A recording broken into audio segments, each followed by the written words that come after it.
Okemo Valley local Sammy Blanchette brings together fellow artists, entrepreneurs, family, and friends and talks about life, work, and everything in between. It's The Tasty Twist with Sammy B.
Go back, like South Carolina, back where the moon moves you, waves will lift you up and even set your body free. I've never been as happy than when we were dancing with the sea.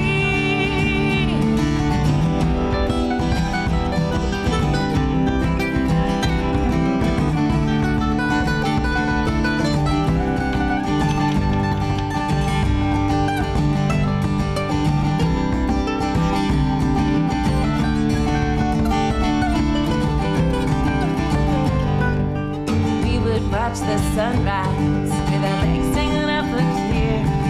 And even if our nights were foggy, our mornings would be clear.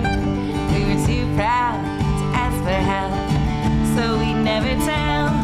And the only food on our kitchen table was the rocks and shells. So to pay for the salt and pasta, the best we had to eat, I would sing some songs where you would dance along for an upturned head on me.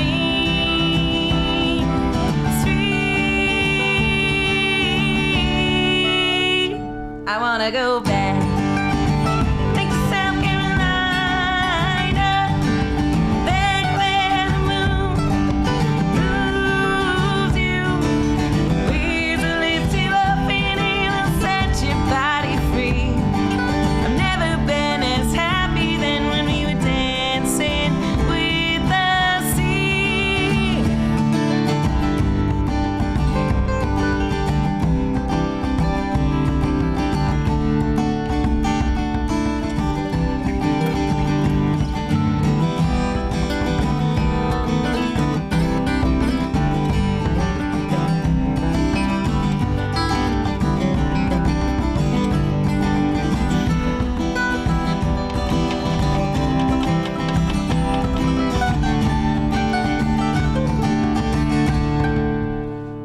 I wanna go back, like South Carolina, back where the moon moves you, waves will lift you up and it'll set your body free. I've never been as happy than when we were dancing with the sea.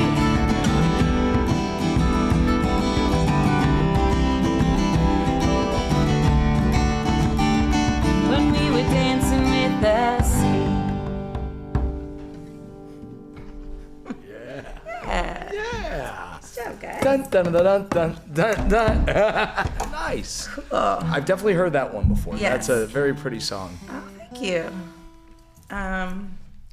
Should I play the other one? The other one. Yeah, say that's the that- name of a dead side project band. Oh, yeah. no. Yeah. Go for it. Yeah, the other one. This is far from Grateful Dead. You're the smiliest artist I know. I love it. I love it. All right, let's do this. This one's called Horizon. Okay. In my hometown, I heard your voice. like a breeze, chasing your guitar, captivated by the drama of their chase. I stare the way I stare into a campfire. You sang a song that I knew well, and from the first time we harmonized, I listened to the secret whisper of the orange in the hazel of your eyes. But every fire's dance must end, like the heat their embers tend, till the pitch of night fades to black. Where you went I couldn't see when you got up to leave. Now waiting and wishing you'll come back. Yeah, well I won't stop, can't catch my breath. I've worn holes in all the soles of all my shoes, and I still see you in every horizon. It's just an imaginary line that gets further and further away. The faster and faster I chase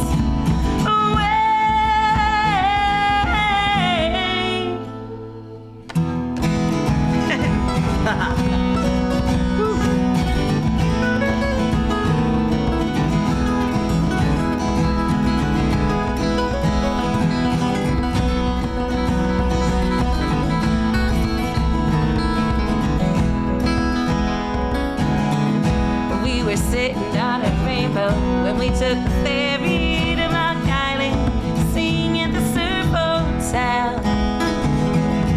We sang the country of John Prine, Iris to Menton, that's finding ourselves.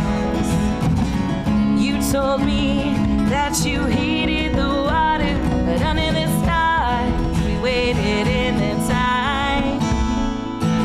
When I tackled you into the waves and kissed you, you didn't seem to mind.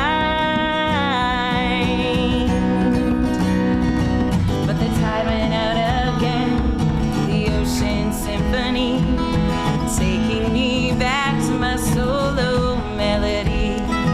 But my heart never truly left the island free. It's still waiting and wishing for harmonies. Yeah, well I won't stop, can't catch my breath. I've worn holes in all the soles of all my shoes, and I still see you in every horizon. It's just an imaginary line, gets further and further away.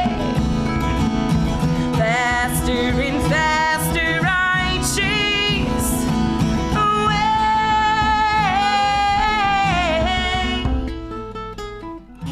Sitting alone on my porch at midnight with a bottle of tequila and an audience of fireflies.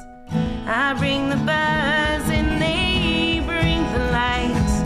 They light my song, but it won't be long before we all must die. Yeah, well I won't stop, can't catch my breath. I'm one hole in all the soles of all my shoes, and I still see you in every horizon. It's just an imaginary line, gets further and further away.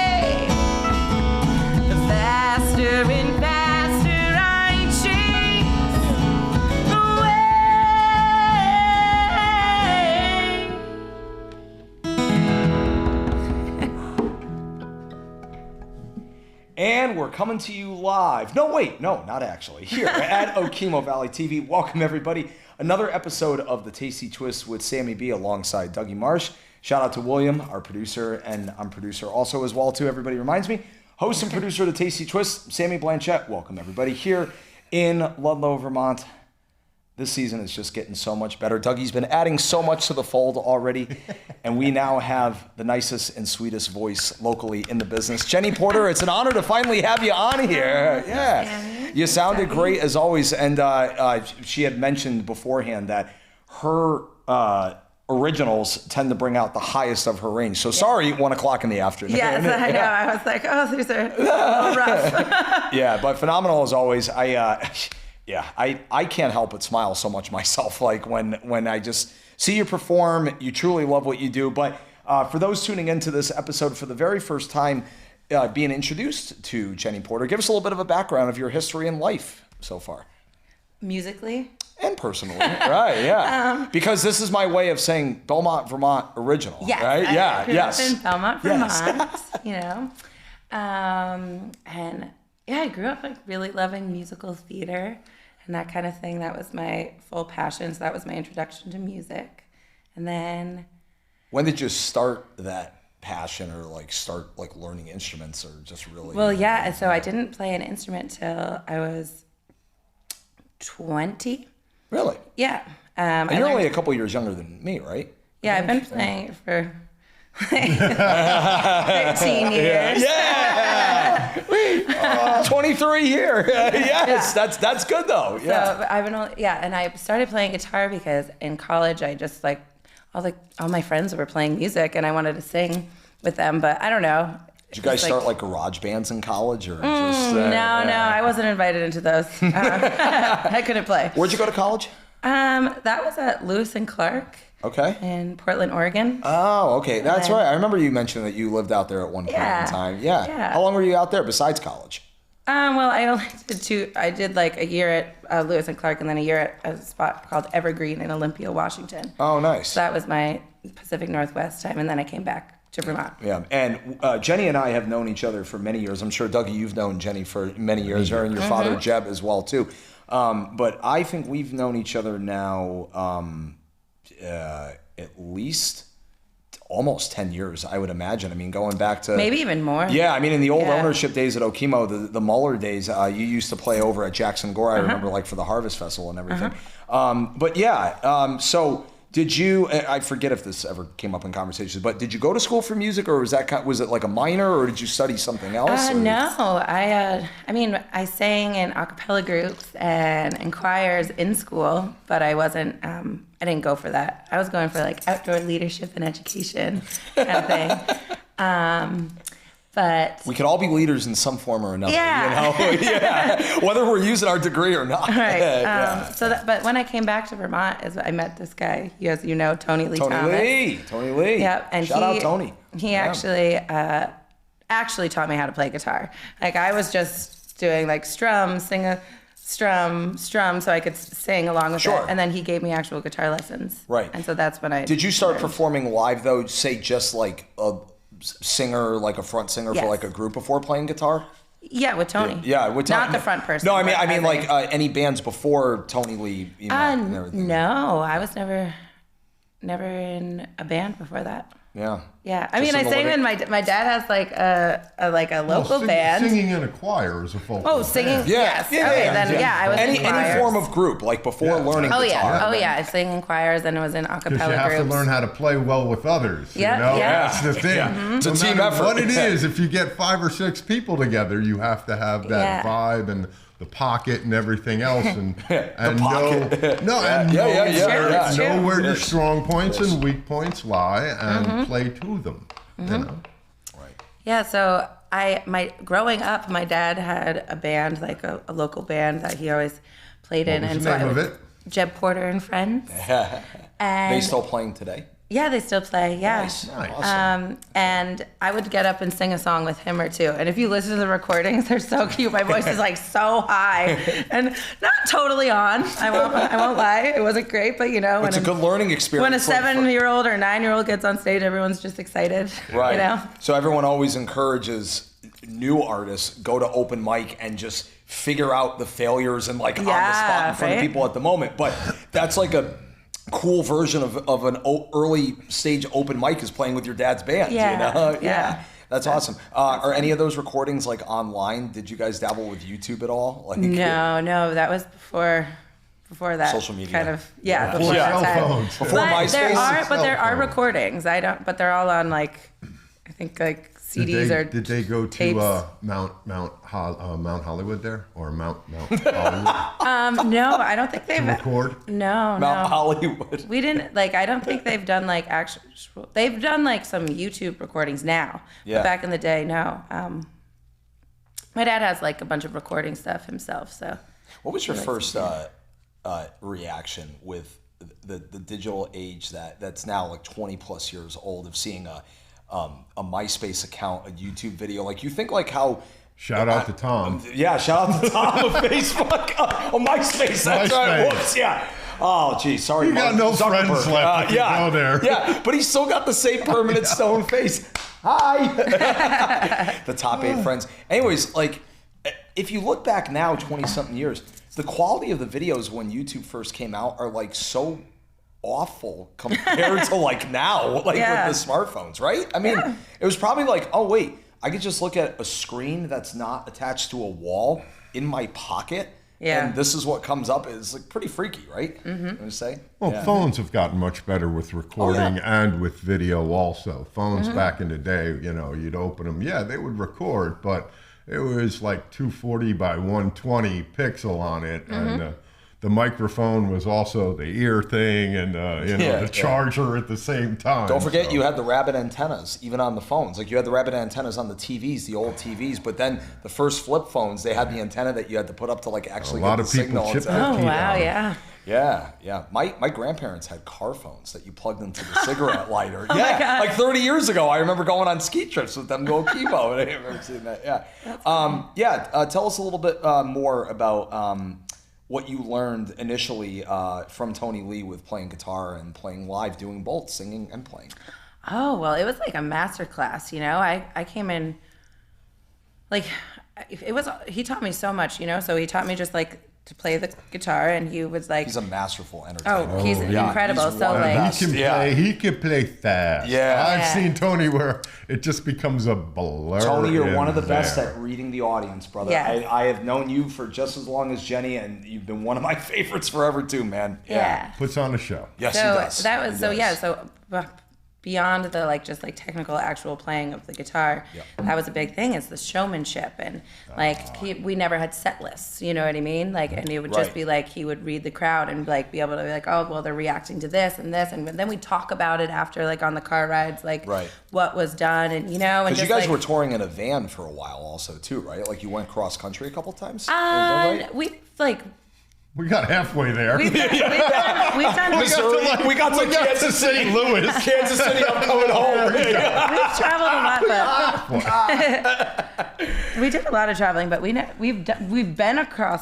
We've been in like Arizona and Oregon, but we like flew for those. Like we never did like a full long tour. But we used to play on Nantucket every single week. Oh wow! So for like a few years, so we would in the summertime. So we would have those 4-hour, 5-hour drives. I don't remember. What's the farthest? I'm assuming Arizona, but what's the farthest you've actually traveled to like a different state to play a show? Is Oregon or Arizona further? Oregon, I would Depends think. on where you started from. Yeah. I mean, if you're doing the I-90 tour from Boston to Seattle, then Oregon is roughly. That's perfect. I've never heard Portland and Oregon Shout together. out to Johnny's Kitchen for the coffee. Thank you. I need that. Circling back a little bit, I wanted to ask you about preparing a set list or not preparing a set list. Like, fast forward to today. What do you find we gig so much, but what do you find to be like more beneficial? I think it depends on the scene. You know what I mean? Like the type of event. Yeah. If you're with a band. If you're with a band, yeah, or if right. like when I'm alone, I never make a set list. You know what I mean? Yeah. I will have songs that in my head I'll go, okay, that should be a second set tune. That should be like, I kind of tend to like put similar songs in similar places in my show. You know what I mean? Yeah. But I also like maybe That also depends there's on a the group, venue also too. Exactly. That depends, right? And like what yeah. happens if a bachelorette party comes in? I'm not gonna play like all like Freebird. I'm not exactly. I'm not gonna do the Allman Brothers. I'm not funked it gonna up do a that. little I'm gonna bit. do like the '90s girls Yeah, sing-alongs. You know what I mean? yeah. Alanis Morissette. We're gonna do that. Maybe throw in Celebrate or like the Commodores, like throw in like yeah. But then if it's a group of 20 older golfers, Jack B's I'm and gonna Maxes do of the Allman Brothers. You know what I mean? Shout out So- to New American Grill of the Jacks and the Maxes of the world. Yeah. That's all the Allman Brothers and Dead right there. Yeah. So like I think it really depends on who comes into the show for me of the audience. You know what I mean? Yeah. That will kind of decide what tunes I decide to play. Do you feel? Now, have you ever told a fan or a friend, hey, and you told them, just scream out the song of one of my songs. So You know, it's actually very sweet. There's a guy that comes to almost all my gigs, and my favorite band is the Indigo Girls. So anytime I'll sometimes ask the audience if I didn't like, know that. That's cool. Oh, yeah. Very That's- obsessed with them. And sometimes I'll be like, oh, is there a song I can play if I'm just kind of like feeling a vibe with them, or they're like listening well, Sure, and I'm just yeah, like, yeah. okay, well, what would you like to hear? And he will always shout out the Indigo Girls, and I'm like, you're so sweet. Yeah. Because he knows that's what I secretly want to play. Do you, know? do you feel like this is like a psychological question, and I'm not licensed in that Yep. field, but do you feel like more? I don't think. Sammy. Yeah, I don't think. I don't even think you have your permit yet. No, I have a credit card. Does that count? No. Take my card information, scammers. No. Do you feel more organized when there's like a set list in front of you, though, to like follow? I really only use a set list with a band or like. Right.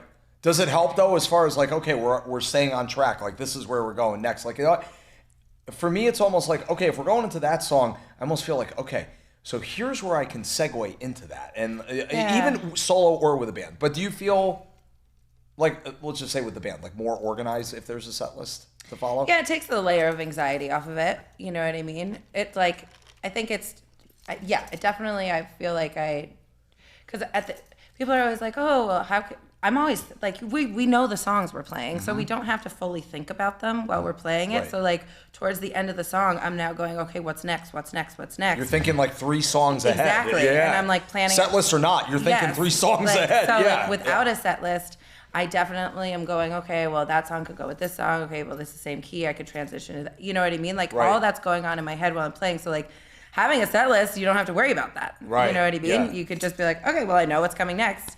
But also the set list can kind of tie you in, because what if people really reacted to one of the songs that you don't have, nothing like that is in the set anymore. Yeah, You know what yeah. I mean? That you've laid Right. out. So like, Yeah. I think It's almost like financial advisory 101. If you keep your eggs And just all in one basket, basket. you're kind of like shot. And you Yeah. find that certain decades, like you were saying, all of a sudden, once you hit a 90s thing Yeah. and people are reacting, well, let me stay in the 90s. Exactly. Yeah, No, yeah, it's almost like exactly. a decade Yeah. thing. Well, let me stay back in the 70s. Let Yeah. me stay in the 80s, you know? And like sometimes people will surprise you. Like you'll like try to like, not in a bad way, but try to like stereotype the people who come in. Like I said, like bachelorette party, I'm gonna assume they want sing along fun Alanis Morissette. You know what I mean? Yeah. But sometimes they'll surprise you and like be like, I love like the blues. You know what I Yeah, mean? And then I'm yeah. like, oh, okay, Yeah. I would never have known that. I love But- BB King. Like, where the heck like does exactly. that So come like you in? can't. Yeah. It doesn't always work. You trying to like guess what they'll like, but like, Yeah. and you know what I mean. So Do you ever have those moments if someone comes up and you're a couple things I really love about your shows I've seen over the years. You are phenomenal at what we just mentioned, thinking, especially solo, thinking 3 to 4 songs in advance. You know, and unless things have changed and you use a looper pedal like I have for the longest time. Anyways, your segue without stopping from this song to that song and that, and also carrying a conversation with someone possibly in the middle. Maybe like, hey, as I'm strumming along, what are you feeling right now? This and that. Like you're very good at that. Oh, thank But you. do you ever get those moments where someone comes up to you, they ask a request of a song, and you either cringe or you're like, yes, Yes, yes, all the I time. know it. Yes, I Yes. know what they're requesting. exactly. Doesn't that feel good? It is. It's like I have like the 10 request rule. If they request 10 songs in a row that I don't know. Clearly, we have different tastes in music. You know what I mean? But usually by like 5, you'll be like, yes, I know that one. We got it. Awesome. Do they ever get like really upset? Or like, come on. Well, and also, I don't come on. What about this one? I don't use an iPad, so like. I was about to say, I was going to ask you that too. You don't read stuff, right? I can't look up the songs. You know what I mean? There's sometimes you gotta strum it. I have to have it memorized, and so like I literally, some people are like, you don't know that, and I'm like, of course I know the song, but like I don't know how to play it. You almost want to take your guitar and hand it to them. You know what I mean? But it's, here you go. You try. Yeah. It is shocking when they like kind of treat you like a jukebox. Like, well, of course you can play the song. It's a really popular song. I love that one. Of course you know how to play it. I'm like, no, I don't. No, like, I don't. How am I supposed to know if I don't know?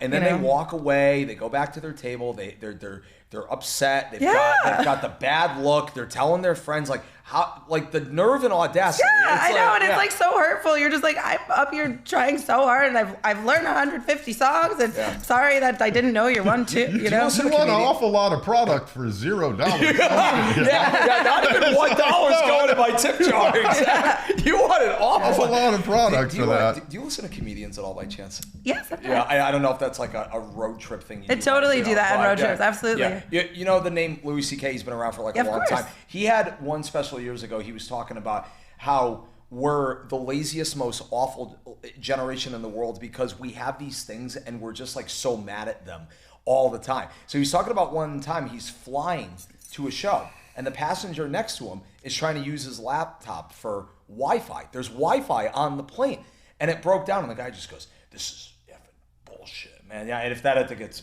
blurted out, I'm sorry, whatever. Yeah. And Louis C.K. just mentally is like, look at him and go, like, how quickly the world owes you something that you didn't even know existed 30 seconds ago. Yeah. Like, and so, like, the nerve and audacity that you can't do Freebird's 3 guitar solos at one time. Yeah. At New American Grill, like, or wherever. Yeah, shout out to them. I also think it's really sweet when people come up, like, and request stuff that it's like, clearly, if you've listened to any of my show, you for know the first hour, I'm not playing Jimi Hendrix right now. Like, I am not a guitar player. Like, what are you doing? And it's just like, thank you for thinking I could do that, but our friend King Arthur Jr. is not, shout out to him, by the way, Tasteful Station in Pulteney. He's not stepping out behind the door with a guitar playing Voodoo Child. Yeah, you know what I mean? Like, people will request some things, and I'm like, what about what I've played for the last hour, or the way I play guitar makes you think I could do that? But thank you for the compliment. Yeah. But I will say, when you were mentioning the running songs into each other, I learned that from Tony. Yeah, that was like a trick he did. Like, King of the medley. He's phenomenal at that too. So I can't take credit for doing that, but it's really effective, I think. Do you find? I think it takes years, I think, of playing out live and figuring out your set list in your head, not on paper, like on the fly, to build that confidence of being able to just masterfully do it flawlessly. Like, I don't think it takes a long time is basically what I'm saying, right? You would feel like to be able to get into that comfort zone and almost like not even think about it anymore. You just do it. It's like muscle memory. Yeah, I will say that when I first started playing with Tony, like when I was just singing in his band, the fact that he didn't have a set list was like, you could not cause me more anxiety. I was like minor control freak, you know what I mean? Like, in my own way of like knowing what's coming next, that I'm not scared, and then I know what's coming next with singing, like, you know what I mean? Yeah. Pretty normal. I think a lot of people that I like jam with are like, you don't have set lists. And I'm like, I get it. It's terrifying. But I swear to God, it works. So needless to say, the anxiety's gone down now, yes, right? I've learned how to do it, and I've gotten used to it. You know what I mean? It's now the like pattern. Whereas at first I was like, what do you mean we don't have a set list? You're just gonna wing it? Like, it's almost like to the point now, like where if you see a set list, like, I know, like, what's wrong with you? What's gotten into you now? I don't know how to use this. This is terrifying. Yeah. Oh, goodness gracious. So, little history lesson for everybody also too. One of our other really good friends, shout out to the very super talented Krishna Guthrie. Love you, brother. Hope you're all well. He is Arlo Guthrie's grandson, and there's a lot of music that runs in that family too, including with you. You guys still do some shows periodically every once in a while? Krishna and Jenny? Yeah. We just played together the other day. New It was American? really fun. Or, Clear River Tavern. Clear River. I love The Clear. Yeah. Yeah. You played there, Dougie? Yeah. Yeah. We actually, over the winter, have been doing, last year did like a happy hour at the Pickle Barrel. Oh, nice. Which was really fun. I love playing with Krishna. He's like, he married Annalisa, my best friend, since I was 2 years old. So Yeah. And he's a great. dad now, right? Yep, Yeah. they have a little Parents. baby. Yeah. She's beautiful. Wait, was that one of the perfect. promo pictures that you Yeah. put up online? Yes! I knew it. There had to be. But Krishna, I love playing with him. I love working with him. We have so much fun, and we really like complement each other's strengths, Yeah. Like, Oh, yeah, I should have mentioned he's also like the second smiliest individual that I know that plays music as well. And yeah, the chemistry is just awesome. Yeah. I love it. Yeah, I think that same weekend maybe I met you like 10-something years ago with my buddy Rob Edwards. Shout out Rob, by the way. He watches every episode too. Oh, cute. You guys played at the Belmont Cider Fair days the very next day. Cider days, yeah. Yeah. As a matter of fact, I think Tony Lee Thomas was in a rush to go see Stevie Wonder after that show. He's like, yeah, did he play upright bass that day or something? I don't know. He plays upright bass also too, I know. Yeah. Anyways, he's like, yeah, I'm going to see Stevie Wonder in Hartford, Connecticut after this. I'm like, dude, that's sweet. That is cool. Tony, I think that story's accurate. I think, yeah. Why don't you tell us a little bit about some of your big shows coming up on the horizon? Okay, well, I have a new band that forms this winter What's the name? Because I like the name. called Jenny and the Bet. Wee! Dun, dun, dun, dun, dun, Exactly. Come on, where's your enthusiasm? Where's your drum? Oh, here you go. I don't see your drum, so why don't you? Yeah. It's very. We'll play it later. It's very interesting. Some people do not understand the name at all. It's true. Like they just give me this look, like okay, and I'm like, I don't get it. Yeah, they don't get it. Yeah. It's so cheesy and bad that like once you get it, you're like, oh my god. Yeah, it's like if someone literally just named their band Purple Rain and they don't understand. Yeah. Bro, it's a layup right there Yeah. for you to figure out. Come on. Yeah. So what do you guys? All originals or a lot of covers? We do originals, but we do a lot of covers too. Nice. Who's in the group? So there's Aaron Norman on drums. Yeah, I love me some I Aaron. love him too. The third smiliest musician I know. The third. Jenny, you got one of the best all-around drummers in Right? 100 He's so Mile good. Circle. He's so good. And he is so chill. Yeah. He is just so I'm chill. going to His give a meat- word for him. I think he's extremely underrated also as well too. He is so darn good. He's so man. good, and Yeah. he's so consistently like his like. I just love like him as a person too. Oh, like yeah. he's just like Yeah. always, and he helps with it. He does like the sound. Oh, he the loves sound. doing He's- He's he great is at the sound. He throws those incredible block musician. parties every and he summer throws those also block parties too. that The are block so fun. parties That's that- actually yeah. how we played. I played with him, and then the bassist is Justin Burgess. Justin, yeah, I love Who is Justin. Just jam with him, fun. yeah. Like you played with them. Yeah, with the at Whatnots. Jessica. Yeah, meet with Ty. Yeah, shout out to all those Yeah, guys. he's at. They're both so incredible. And I played at a block party with them, and then they were like, "That was fun. We should do this as a band." And I was Both like, "That's such- fun. We should do that." They're both so in the pocket, but technically unbelievable. Too. Yeah, they're both, and they. Yeah. I love playing with them. They're both so talented and Right. And it's just And so happy. interesting. And And they're they're both like happy. really They're good. happy. Their attitudes are so I've never good. seen him upset. And it's just so funny. Like when I play solo, like I'm really not doing much on guitar. Like I'm playing the chords. I'm not doing leads. I'm not doing like. You're doing more up here as far as But like the plotting. really, like, I think next- that the thing I like to do is sing. So having the two of them play with me, it's like every song's just so much more interesting. I'm like, the music is fun now. Coming from a drummer, and I played bass in a band for many years also too. When the front people, yes, the singers, the guitar player, everything. You got bass and Rhythm bongers section. in the pocket. That's all you need to know. Like, Exactly. that keeps the You whole could group stop together. playing Yeah. and So start good. having Makes a you smile conversation. even more, which is like yeah. You could stop playing and start having a conversation, and they just keep a nice little beat going behind you, and you could float this way or that way with it. So it does. And of course, having a second guitarist even opens it up more Yes, because yes. then. Yeah, do you have another soloist or like No, we don't. Is it And- just the three of you? Yeah, Okay. and I definitely would love to have like added, because vocal harmony is my absolute favorite part of music. Indigo Girls. Yeah. So Cranberries. you know what I mean? But like Yeah. a lot of my favorite bands are really centered around vocals. So I would definitely love to have a lead guitarist, vocalist, or keys, or just Yeah. like some little more flavor. But right now They're hard to find up here. I figure those Keyboard are one of players? the hardest. Yeah. Yeah, they're one of the hardest things to find up here in Vermont. Yeah. Well, there are Keyboard player. some really talented players, but I also feel like everyone has their own projects. Like it's Yeah. hard to like, And it's hard so- to get a Yeah. group to like.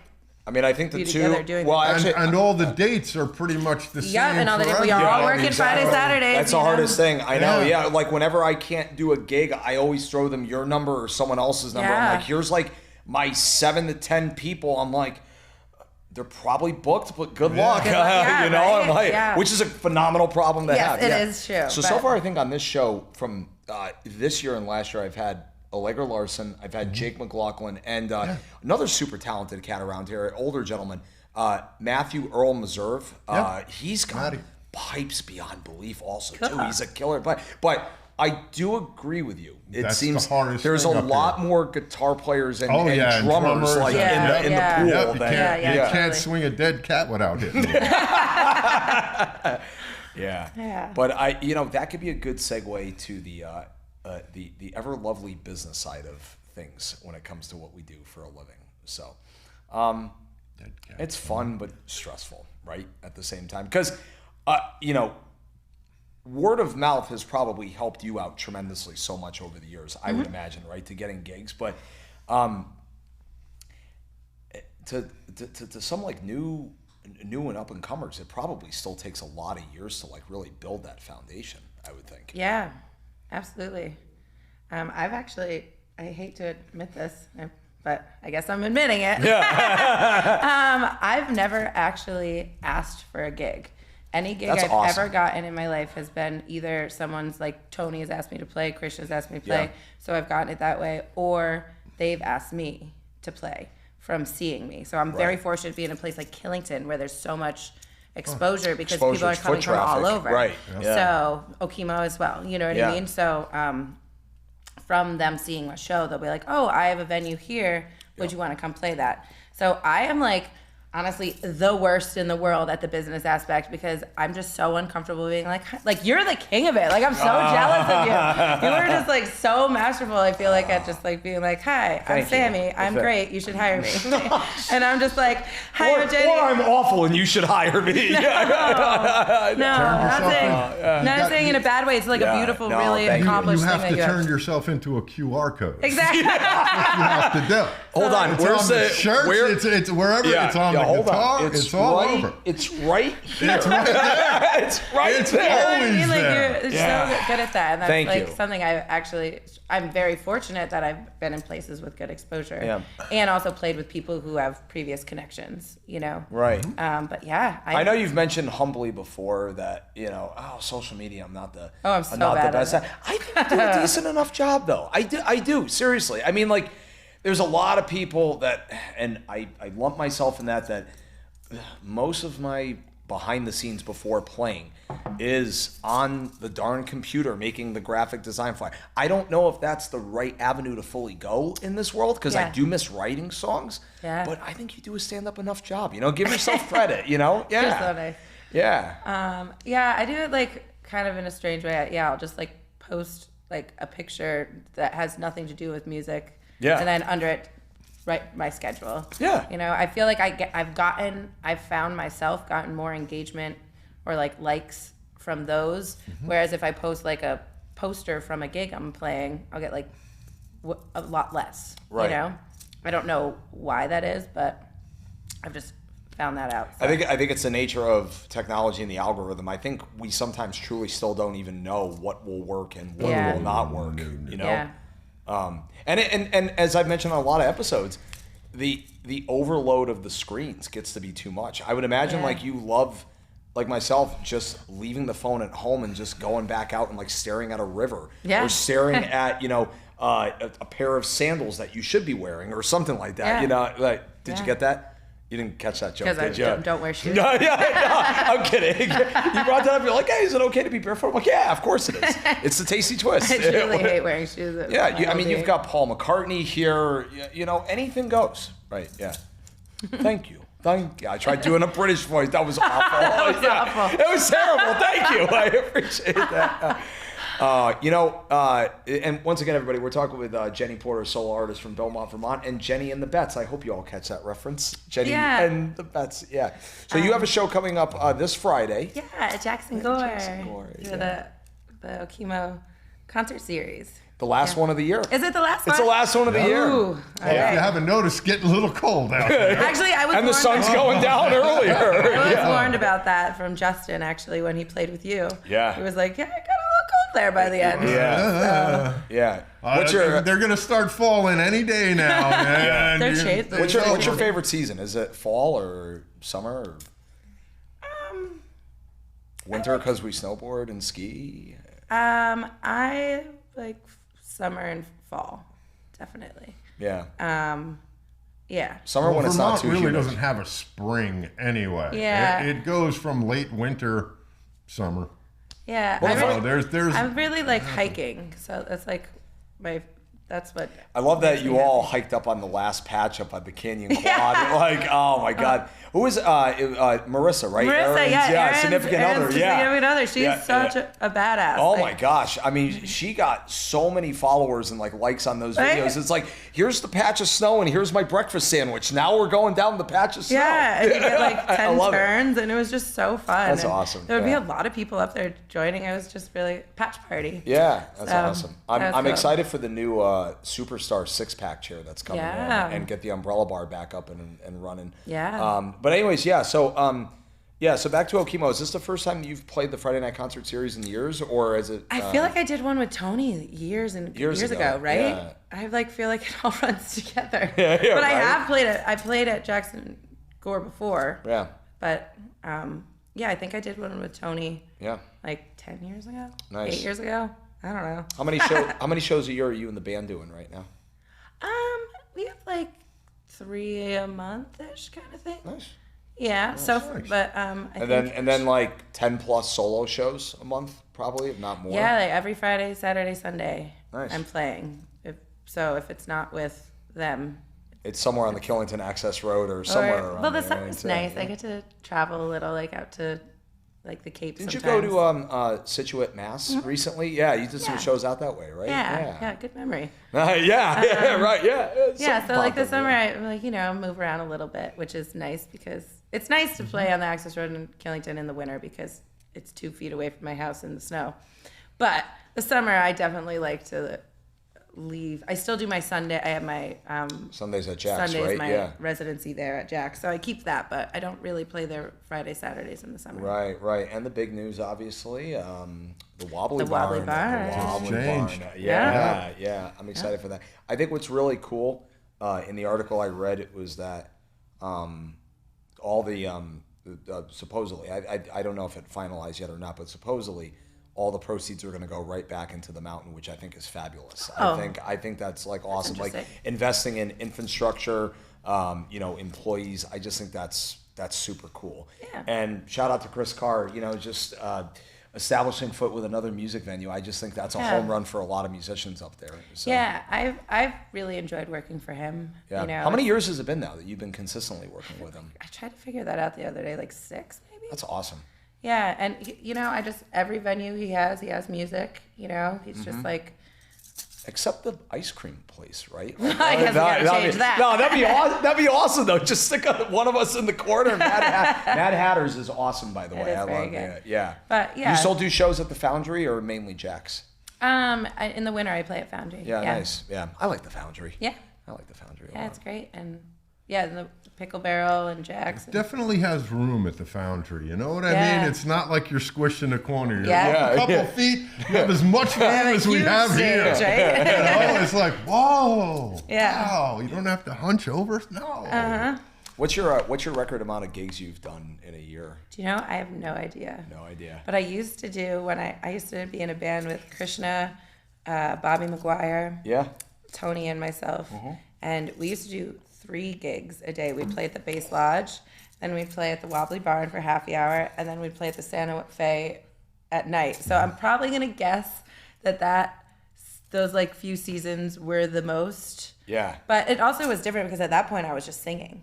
Right. So I didn't have you don't have like the extra calories and energy burned from like using it, and using your brain is also calorie burning like I too. didn't have to pick, like Tony was leading that, so he picked the songs we were doing, and they were. While you're just like hanging out, I'm like, just dancing, dancing, like having a good time, and like, and also there's 2 other people to do the singing because Christian and Tony both sing. He's got a great voice too. Krishna, So it was like the 3 of us. Like it was for myself. It was definitely a lot. Even though I was doing all those gigs, it wasn't as much work. Krishna's current rotation of a band. Have you ever sat in with them before singing? Yeah, we did I played. My cousins were throwing this party, and I asked them to be the band, and it was fun. Awesome. They're really good. One of the conversations I remember having with Tony years ago was about with how many shows we all do. Learning, if not originals, a lot of covers eventually over time. How many covers I'm just going to base it on a year. Would you say like new covers that you learn? It kind of depends, you know what I mean? But like I try to add in at the least like 10 new ones, but that's not really that many. Right. You know what I mean? But like, does it feel refreshing when you get a new one in the rotation? I love having a new one in the rotation. Yeah, because it's like, it's so fun to play it. And it's like, and all of a sudden nobody's asking for it. You're like, son of a bitch! Where's that guy who was here last year asking for that song? Now I know it. You over there. But I definitely find that it's easier for me to learn lyrics. You know what I mean? So I definitely, when I like started playing, I had playing with Tony. It was really nice because I just had to learn the lyrics of songs. So that it was really easy to build my repertoire then. So other than playing live though with Tony Lee and learning on the fly, did he actually give you like sit down lessons and just showed you chord changes like going from 1 to 4 to the 5? The minor 4, like the voice leading, all that stuff. Oh yeah. Yep. That was probably eye-opening to see that on the guitar from that perspective. Like it's one thing if you took vocal lessons and with the choir and stuff. Oh, that's voice leading. That's how it is. But then to see it on a piano or a guitar is pretty unique, isn't it? Yeah.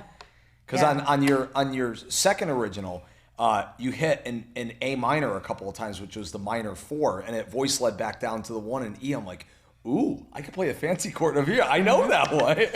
Yeah, also, I feel like I talk about Tony a lot, but he was a huge influence in my musical career. But he helped me, write a lot of the songs on my album. Like I would write them, and then I'd bring them to him, and he would be like, "Ooh, we could make this a little funkier here." So like that little section was like Tony's brain. Why don't we do this? Bring in the fire. I brought. You know what I mean? So like I would have like a more basic progression or whatnot, and then he would be like, because he's very good at. What I really love about music is when the music fits the emotion of the song, because I'm very emotional, I'm very dramatic. I love musical theater, you know what I mean? So if you listen to my album, it's very theatrical. What's the name of your album? The one that you're talking about? Into the Waves. Yeah. Do you have multiple? Here's a good segue. Where can people find your music? Is it online? Yeah, Spotify? It's on Spotify, iTunes, Apple Music. It's on all those spots. And people can find you at Jenny Porter Music on Instagram and Facebook, yes, right? Yeah, correct. Yeah. We'll try to plug those icons into the podcast for everybody.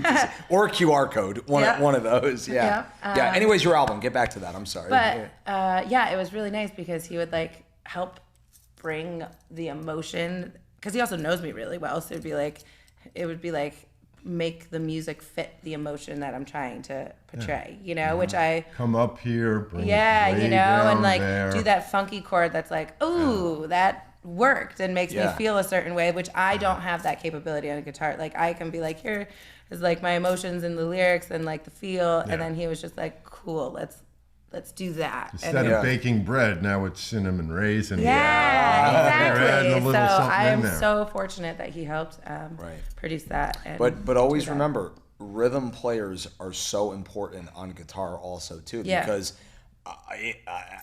I for the most part remembered your 2 songs from years of seeing you on the fly as I'm running from gig to gig. Yeah.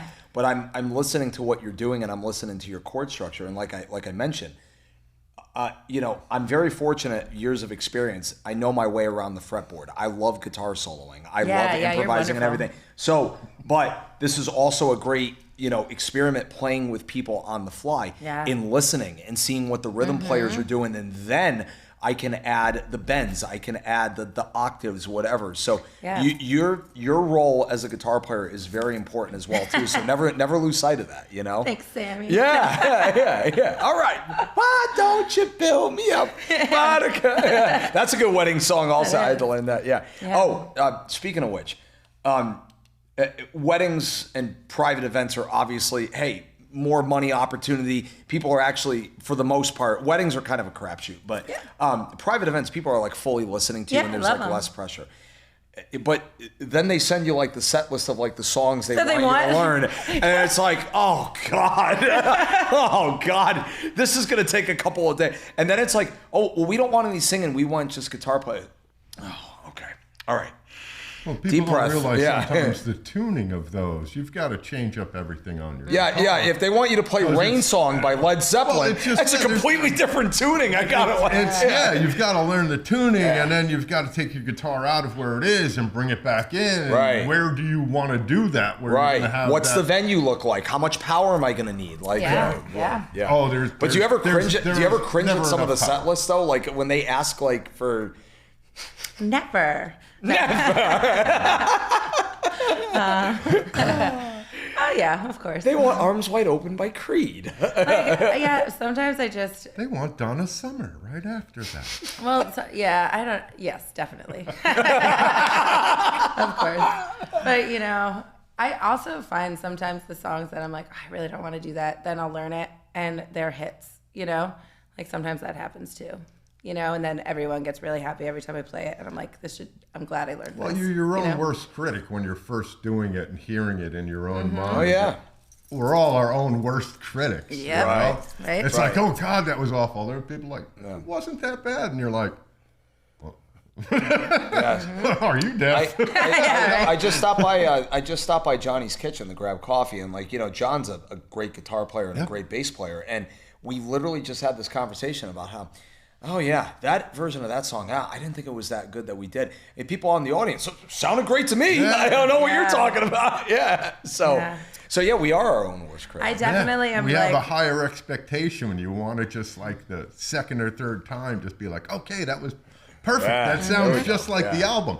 It's not supposed to sound it's supposed to sound like Jenny Porter. Yeah. Right. Yeah. Doing it's supposed to sound like Sammy Blanchett. Doing the album. Sound like Dougie Marsh. It's supposed to. And that's the trick of it, is to just let make not only make it your own, but give a shout out to the original without trying to copy it note for note.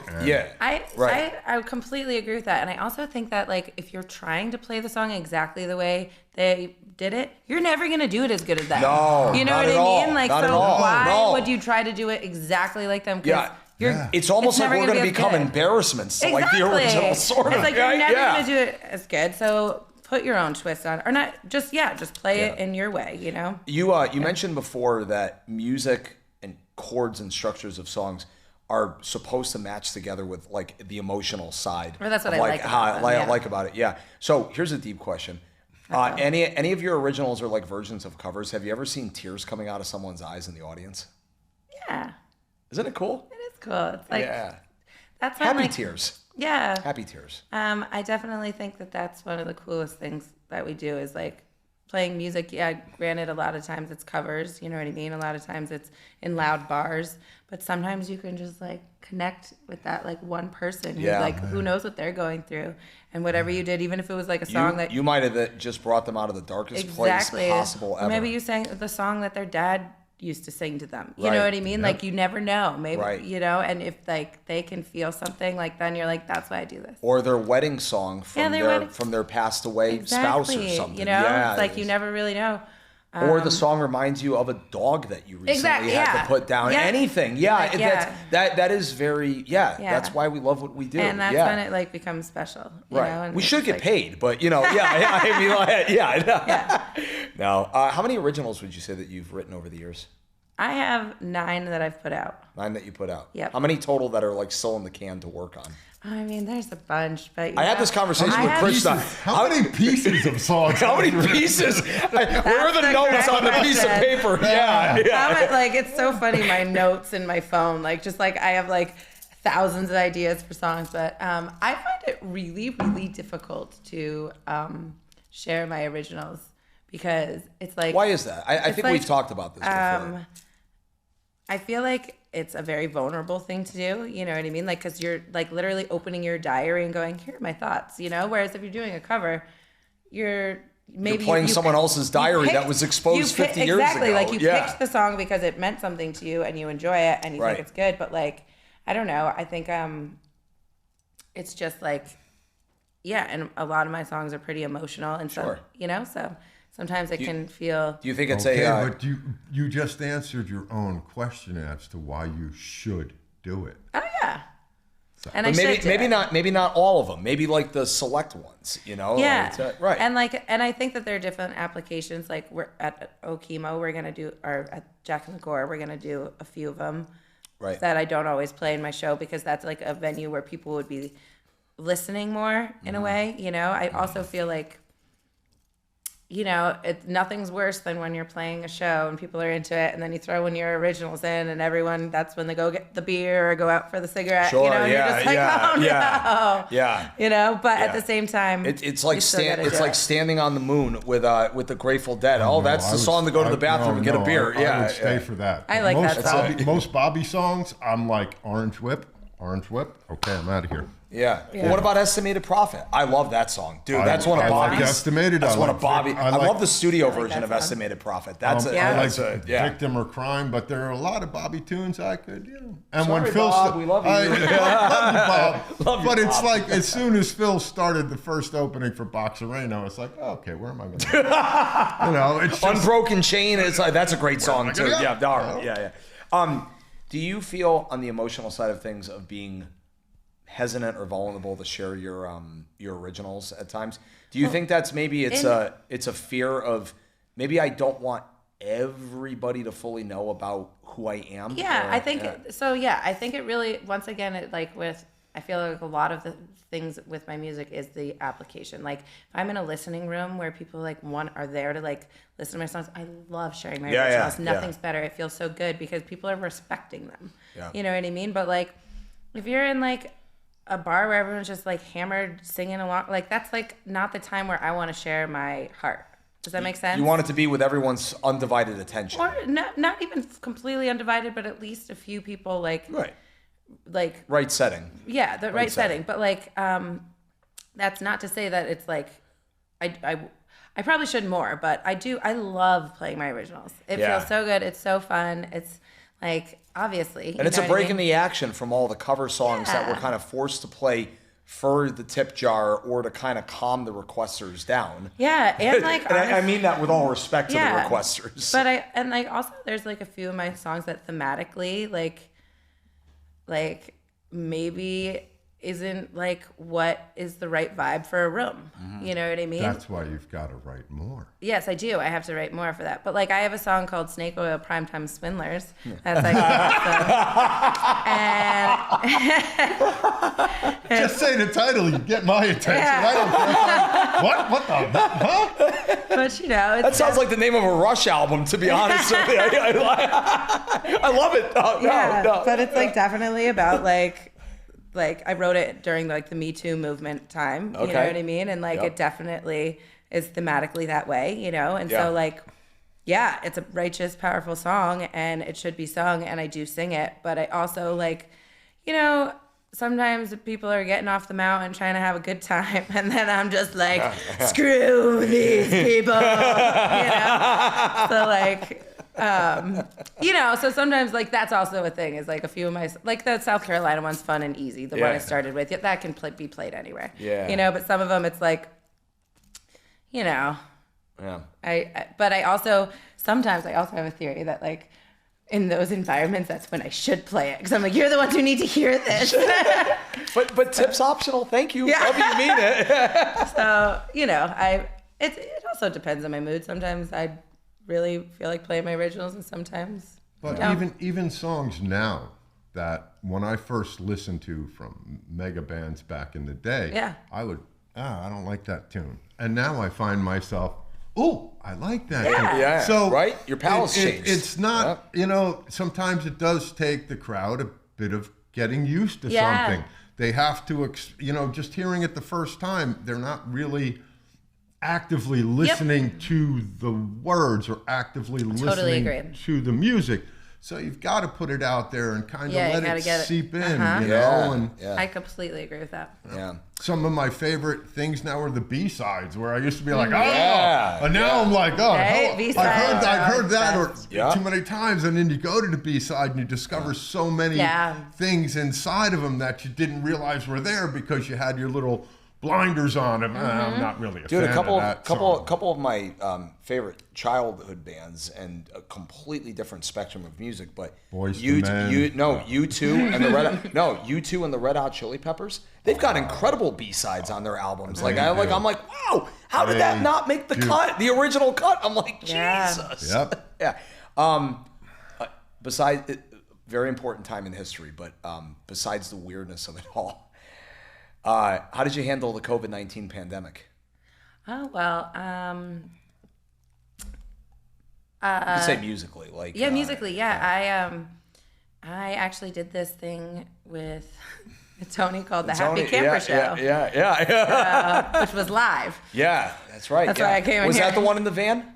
Yes. That was in, I guess we did go across country. Yeah, right. Gosh, as I'm about to flip over my coffee, Jesus. Oh my God, it's just been so much time and so many memories. You know what I mean? And sometimes I forget. Mm-hmm. Like literally, isn't it crazy? I forget years. I'm like, oh yeah, we did do that. Right. Oh, hey, Jenny, I saw you at Belmont in 2014. That version of Alanis Morrison song. Yeah, I trust you. I trust you. Cool. Exactly. So we did this thing called the Happy Camper Show, where that's what it was called. Yeah, we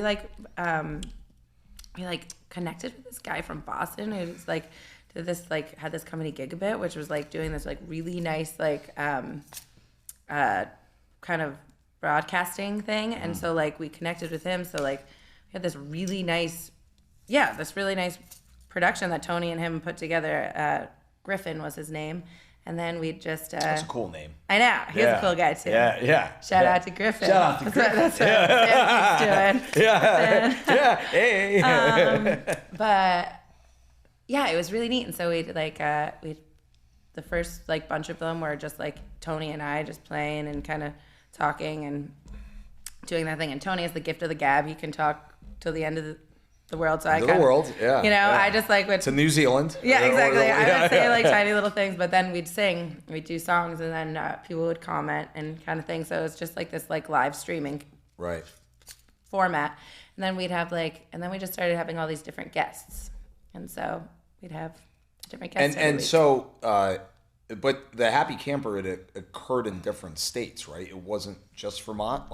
So how do you get do you just randomly pick people off the street that might be a musician or we think could add to or do you call these people hey, we're going to be in Cape Cod next week. You're around? Come join the Happy Camper. Yeah, it's well, I think we traveled to the people.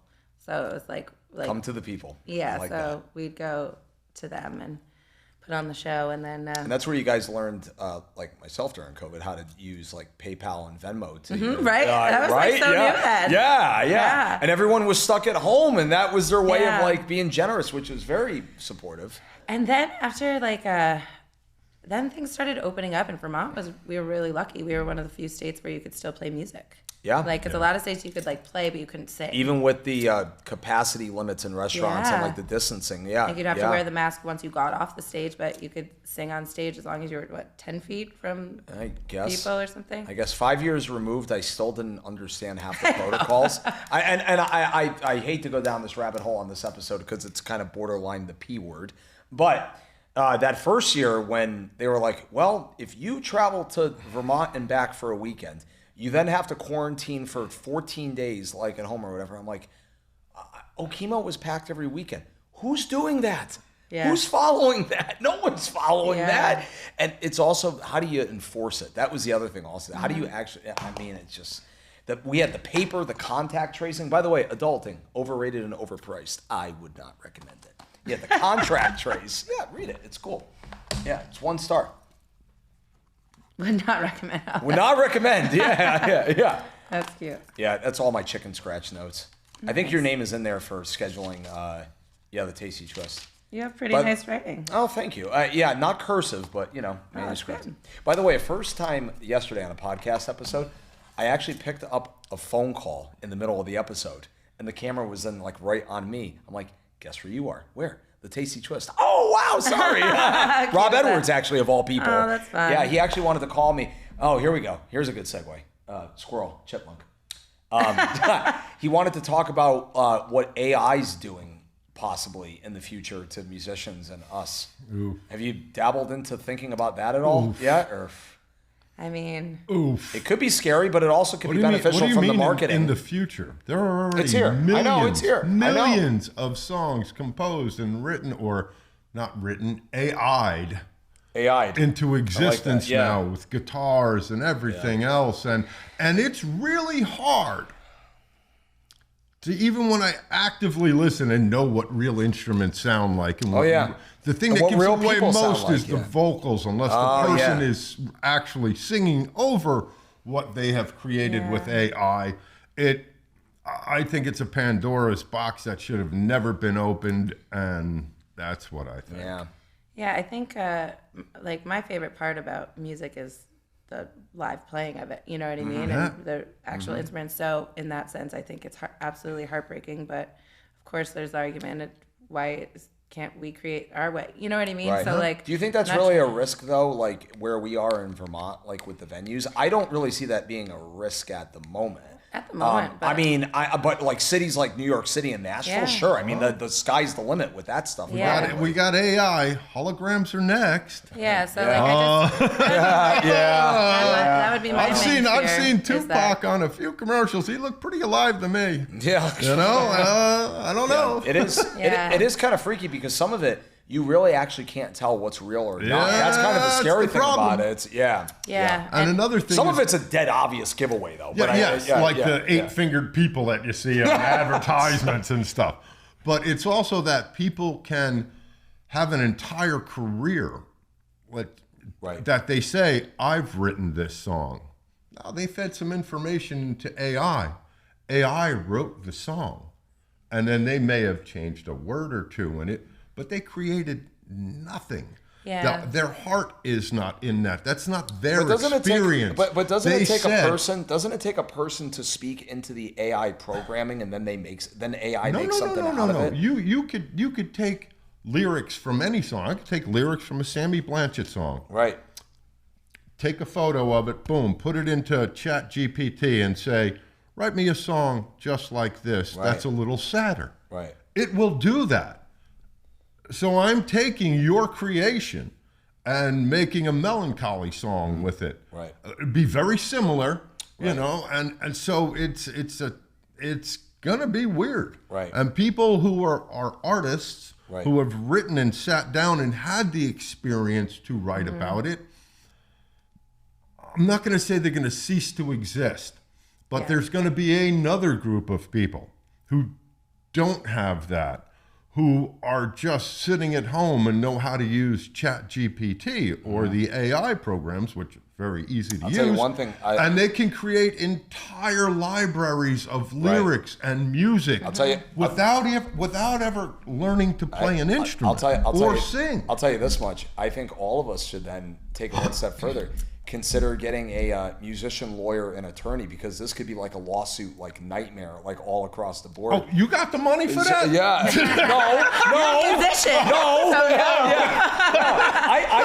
I've seen your tip jar. I was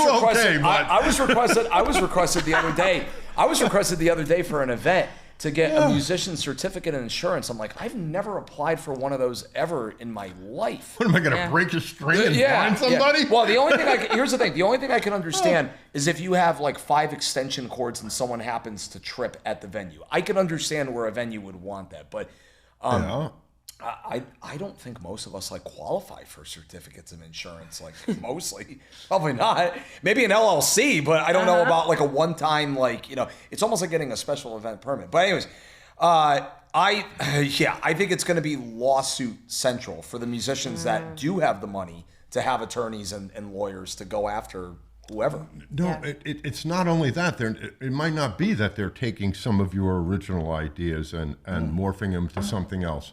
It's just that they're creating, similar things without any of the years and years and years of practice and thought that goes into it. For sure.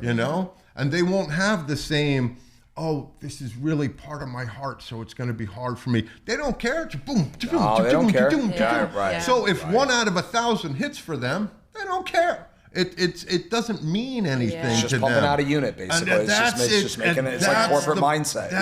There you go. Yeah. It's not that person creating that beautiful pastry. Yeah. Now it's Hostess slamming them out in bags with preservatives and all the other crap. Absolutely, that's a good way to look at it. Right. I found out today. Anybody here? I know you are. I'm not coming down on Hostess. Please, just so everybody, all right? I don't want no trouble here, all right? Do you like the Police? The band. Yes. Yeah, No, not. I was like, damn, well, we respect them as long as we're not in trouble. I found out today on Q106 FM radio station that supposedly Andy Summers and Stuart Copeland are suing Sting in a major lawsuit over not giving them songwriting credit for Every Breath You Take. The only I was stunned by this. That's the only #1 song by the Police. They have a lot of hits, but not even every little thing she does is magic. It's only Every Breath You Take is the only #1 hit that they have. I know. That's first and foremost with that. To me. Yeah, but supposedly those two are suing Sting because he didn't give them songwriting credits. Well, royalties? They need millions of dollars in royalties. Who wrote the lyrics? Who wrote the melody? All of that is inside of it. Because back in the day, that's who used to get paid for the song. Sure. The other people got paid to play live, on tour and stuff.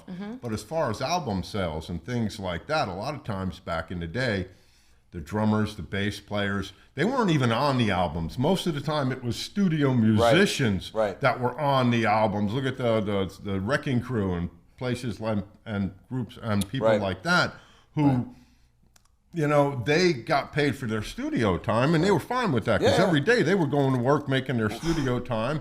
But studio work is not cheap. That costs a lot of money to go into the studio. So the guys in the band weren't getting paid. The drummers. One of the only drummers to get paid, well, actually, there's 2 of them that I could really think of. Neil Peart, because he wrote all the lyrics for Rush. Yeah, that's right. Neil's the one who's given out checks to Eric, used to give out, God bless him, Alex. used to give out. Alex Lifeson. Yeah. And Geddy Lee. Yep. That's right. They had to come to the drummer for their paycheck, which is a very rare thing. The late, great Neil Peart, by the way. That's why I said God bless. Canada's finest. Rush. Love him.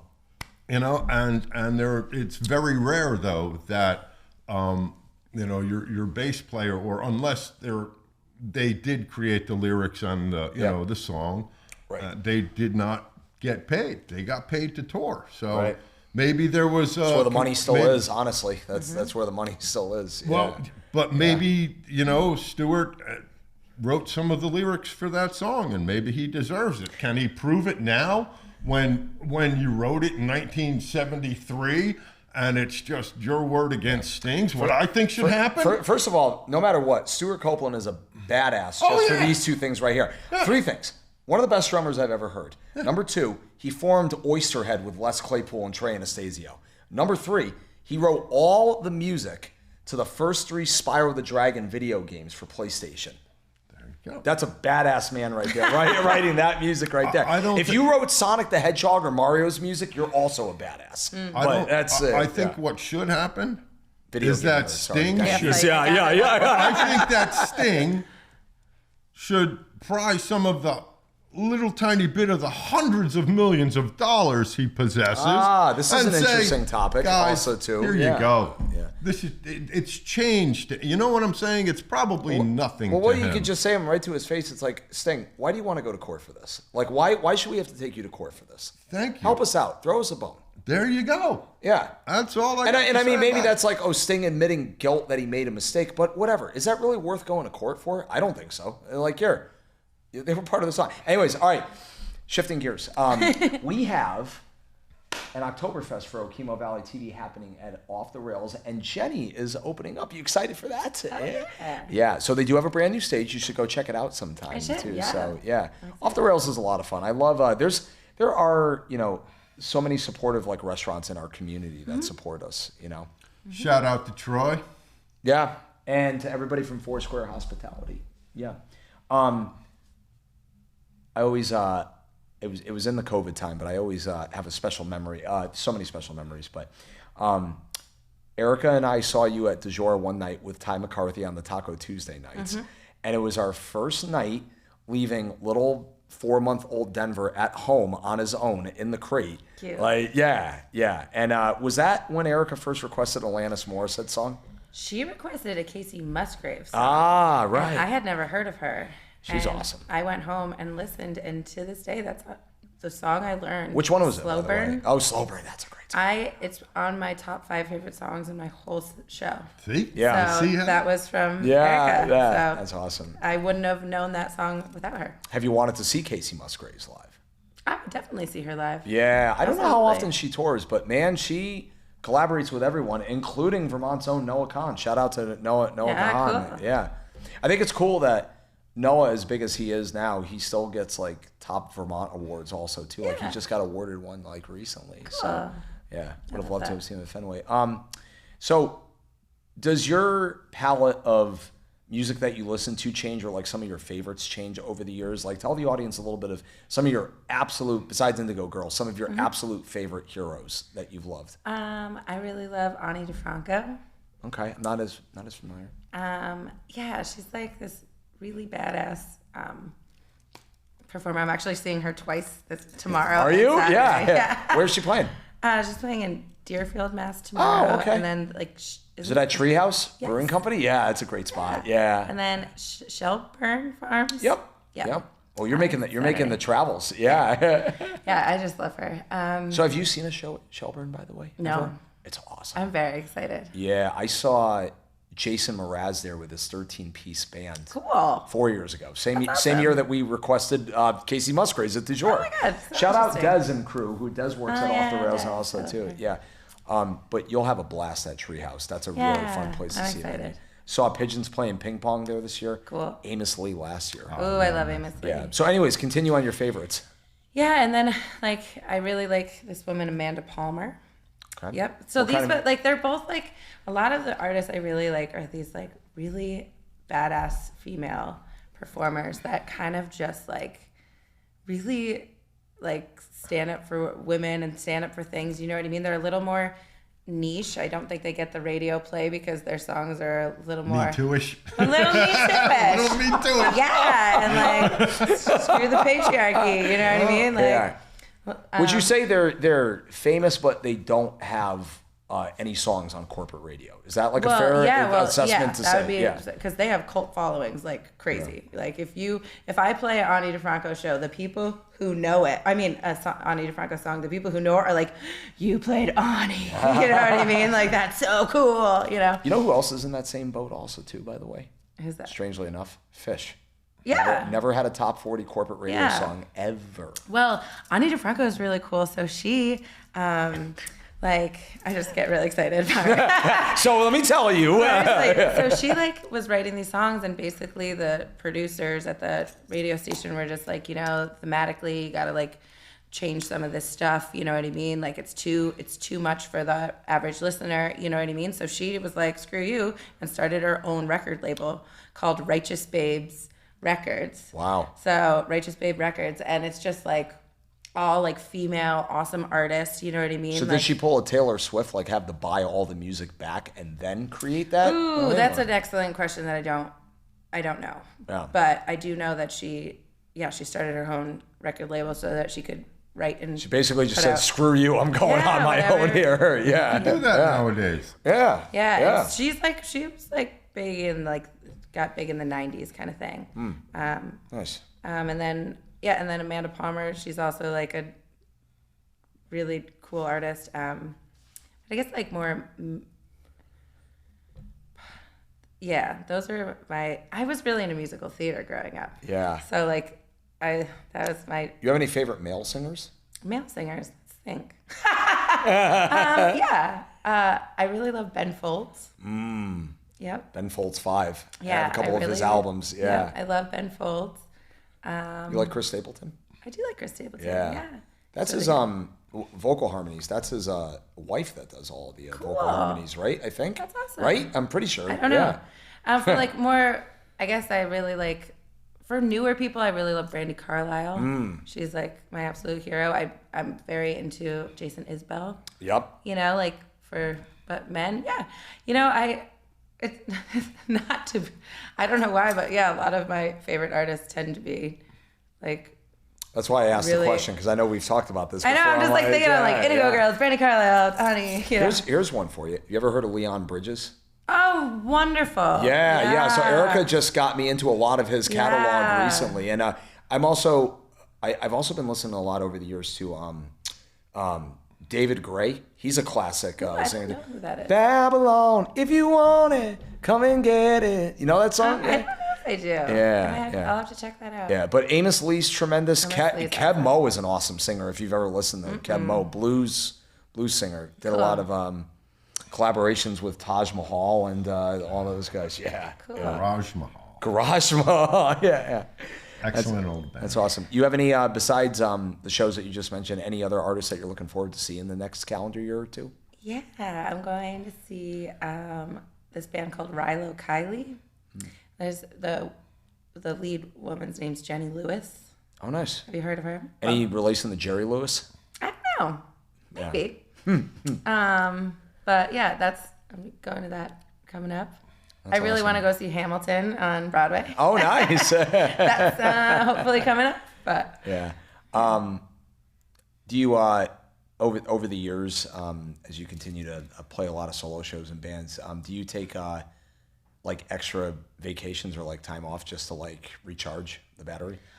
yeah, I used to not, and then I got to a point where I almost was like, I don't want to do this anymore. You know, Burnout. and it was awful. Like, and singing is my absolute favorite thing to do. Right. It's like brings me the most joy out of anything I've ever done. Was it more mental burnout or just like, oh was man, just- my voice is just shot? It wasn't really the actual my voice. I mean, my voice definitely gets tired. Don't get me wrong. Right. That's a winter thing. I'm not yeah. looking forward to that. There's a couple Exactly. of times in the Yeah. winter where it's like, But- ooh, sinus infection. I don't think Yeah. I can do this. Yeah. But I think that it was just more the like. I feel like people don't realize how much of a grind it is. They think it just is like fun, It's a job. and you just set It's a up, job. and you sing and you It's a play. job. It's like It's a they job. don't realize that you're actually working. And sometimes, you know, maybe you had a bad day, but you have to go up there and smile. You know what I mean? Start driving at 2 PM. Exactly. Get home. Get at home 4 1 o'clock in the morning. Exactly. Yeah. So I think Let me that, see. I made $140. Yeah. What the hell am I doing? Divide that by 12 hours. Yeah. Yeah. What am I doing So here? I think that I just kind of burnt out of that. But then 2 years ago, I got a van, and I Down by the river? yeah, right, exactly. It's so funny. Yeah. I got a Rest in van, peace, and Chris Farley. Rest in peace. Yeah. I like my dad helped me like set it all up into like have like a bed in there and like the whole thing. So I did like a cross country trip, going to like as many national parks as I could. So That's I did that awesome. for 3 months. Yeah, that's first right. I remember summer. you did that. And then Yeah, last summer yeah. I did 4 months and just took time off. And Did just you hit Zion? traveled. Yeah, I went. Yeah. I actually went to 42 national parks. It was Was awesome. Glacier one of them too? Of course. Nice. Oh my God. Right by the Glacier was Canadian epic. border in Montana. Yeah, it's a beautiful area. But Zion, Bryce, Glacier, like, yeah. That's those are some awesome. of my favorites. Yeah. Got to wrap Not some. Acadia? Oh, I love Acadia. Acadia. went I haven't been to Acadia yet. Acadia's No. gorgeous. Yeah, Honestly, there gorgeous. wasn't any, like, they're all absolutely gorgeous. Oh, yeah. It wasn't like I was like, oh, that one's not good. Like Yeah, everyone I yeah, left, I was no. like, outstanding. Yeah. I mean, I don't know if this is on the list also too, but like, isn't like Mount Washington or like the Franconia Notch Highway in New Hampshire, like, is that part of it? The Kangamangas. The I don't think I'm Kangamangas. pronouncing it correctly. Kangamanga. Yeah, someone actually told me the other day how to actually pronounce it, and I'm saying it wrong. So Yeah. hopefully they don't There hear me was saying it wrong. there were I'm gonna nerd and geek out again, like the video games or whatever. Growing up, I was a massive Godzilla, like the cheesy Godzilla movies, the Japanese Godzilla movies. Uh-huh. Big fan. And the man in the rubber suit, the 70s, the psychedelics, shot beyond shot. One movie was called Son of Godzilla, where Godzilla supposedly as an asexual predator. Yeah, exactly. Minya is the name of the little guy. Yes. So Minya gets attacked by these two monsters, a grasshopper and a spider. The grasshopper is called Kamakarus, and the spider is called Kumunga. Okay. So that's what I just So thought that's of what with you the think of? Kangamangas. Right, exactly. Yeah. That is not technically a national park, but it is beautiful. It's beautiful. The Old Man in the Mountain. Yeah. Gone 22 years to the date. Oh. Almost. 22 and a half years. Yeah, the White Mountains are spectacular. Oh, awesome. So once again, everybody, Jenny Porter of Belmont, Vermont, and Jenny and the Bets hanging out with us for well over an hour and a half. It's been a blast. Yeah. Wrapping things up, 2 questions. Yes. Immediate future goal as a musician. I'd like to write some more songs, put some more stuff out, and then see where. Did you just say one? Or immediate? You said immediate goal. One Nine immediate goal. One immediate goal. Yeah, to like write some more songs. Because William, our recorder, he's got a hard stop at 3. So Okay, and I got golf at 3 o'clock too. So anyways. All right. Well, to write some more tunes and hopefully We'll get you back on for another play them. episode. I hope you've been enjoying the time. I have. So, Thank you. It's been really nice. Thank By you the for way, having it was me. all live. We lied to you. It will be in a world where lies matter more than anything. Thank you write for more having originals. Yeah, no, it's been a blast. And then last but not least, who do you want to send a special shout out to? Oh.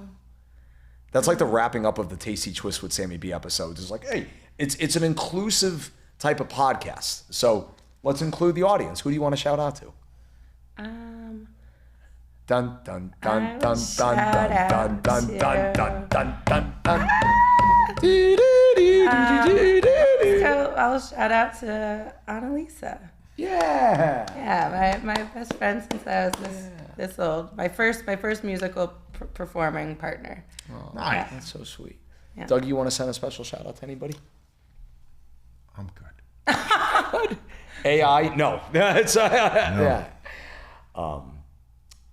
I'd like to give a special shout out to our friendship for 10 plus years and everything. And I mean every word in what I say, how super talented you are, how community oriented you are. You're such a positive beam of light. I'm happy to be a friend and not just, fellow hardworking musician. Yeah, Sammy, you're incredible. No, thank Same you, with you, Jenny. Dougie. I appreciate it. Yeah. Yeah. And on that note, on behalf of Okemo Valley TV, this has been another fine episode of the Tasty Twist with Sammy B. For Jenny Porter, Dougie Marsh, William, I'm Sammy Blanchette. Peace out. everybody.